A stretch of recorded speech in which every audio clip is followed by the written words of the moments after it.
You are cordially invited to the first funeral of Krakoa. What happens when the merry mutants must say goodbye to a friend? Well, let's all find out together, shall we, as we hop into the pages of Marauders, issue number 11. So then, as the comic opens up, we are treated to Nightcrawler writing a letter to his dearly departed friend Kate. At first, it sounds like he's writing to her as if she was alive, and then slowly but surely, the letter turns into something of a funeral soliloquy. The mutants, as you might have guessed, aren't exactly sure how to handle death anymore. After all, they thought they were past this, that they conquered death thanks to the Five. But now they need to have an actual real mutant funeral and decide what that means for them culturally. First and foremost, they've decided there will be no graveyards, no cemeteries on Krakoa, and perhaps the best way to honor Captain Kate is with a Viking funeral. The funeral guests are pretty split on what to do next. Some are trying to stay more positive and optimistic that surely they'll figure out whatever it was that was keeping Kitty from coming to Krakoa and what's stopping her from getting resurrected now. But other people like Emma Frost, one of the heads of the Hellfire trading company, and the woman who actually brought Kate Pryde into the fold isn't so sure. She's blaming herself, and perhaps even more so fearing that Kitty's death represents some bigger fatal flaw in this brand new Krakoan society. However, all of this changes when the White Queen ends up coming face to face with Lockheed the Dragon, Kitty's faithful pet who has flown all the way here now, and thanks to the power of psychic mind reading, Emma's able to see Kitty's last moments through the dragon's eyes. The cat, or should I say the kitty, is now 100% out of the bag, and Emma Frost knows 100% for sure now that it was actually Sebastian Shaw behind the slang, and once again she's positively livid, and I mean really, let's face it, because... Curse your sudden but inevitable betrayal.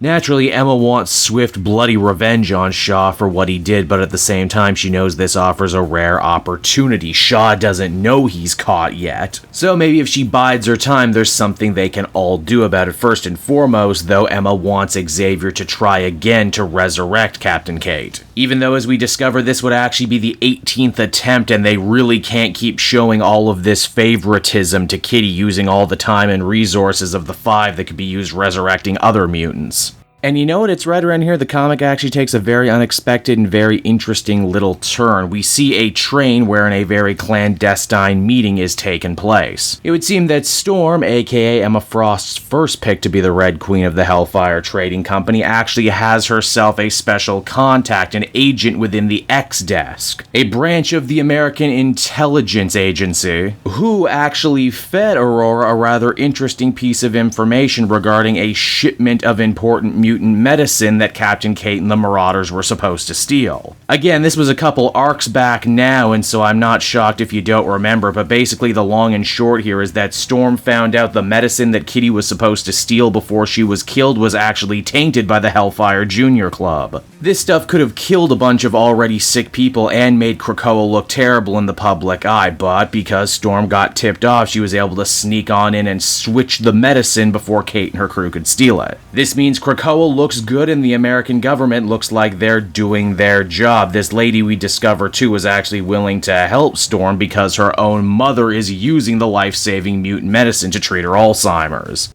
So maybe Storm really was the true power behind the Hellfire Trading Company this whole time. And maybe now fans can potentially stop complaining that she's being relegated in this new Hickman Dawn of X era. I mean, I know they're going to keep complaining anyway because, well, that's just what us fans do. And hey, the good news doesn't stop there either, because it would seem that Emma Frost's hunch on the proper way to resurrect Kitty Pryde totally pays off. You see, the White Queen had theorized that all these different attempts to resurrect Kitty Pryde failed because all the different new husks drowned in their eggs before they could properly break on through. Kate wasn't breaking through because, well, she can walk through walls. Her husk just needed a good little psychic kick in the ass to get itself working properly, or at least that's how it seems right now and how they're presenting it. As with everything on Krakoa, there's a much more sinister undercurrent we always have to consider, like maybe did Kitty really come back on her own, or is this Emma just filling a husk with a mental projection of Kitty? We can't say for certain, but as the comic winds down, the newly returned to life Kitty swears a bloody revenge on Sebastian Shaw for her murder, but for more on that, we'll have to check in on this next time. And so that was Marauders issue number 11, everybody, and you certainly can't say that Jerry Duggan didn't absolutely wring the whole death of Kate Pryde story potential for everything it was worth. It'll be interesting to see her try and reassume her role as leader, even though, as we've seen throughout this story, Storm and the others did a really good job rising to the occasion. Also, hey, will the Council be cool with the Marauders going after Shaw for revenge, especially considering what an important part of the Council he is? Will they hold him to the same level of justice they did, say, someone like Sabretooth, or will he be able to weasel out of it? From a sheer character point of view, this really ended up becoming quite a journey for Emma Frost. After all, she's the too cool for school mutant Ice Queen who even told Kitty when she hired her that she was a third choice. But here we actually see a kinder, gentler side of Emma Frost who truly did care and was truly hurt by Kitty's demise. Again, I don't know what that personally means for their relationship going forward, but it'll be interesting to see. Overall, I think I'd feel comfortable giving this one an 8 out of 10. Marauders continues to be one of my favorite in the long line of new Dawn of X-Men books, and that's saying something because they're all of very high quality.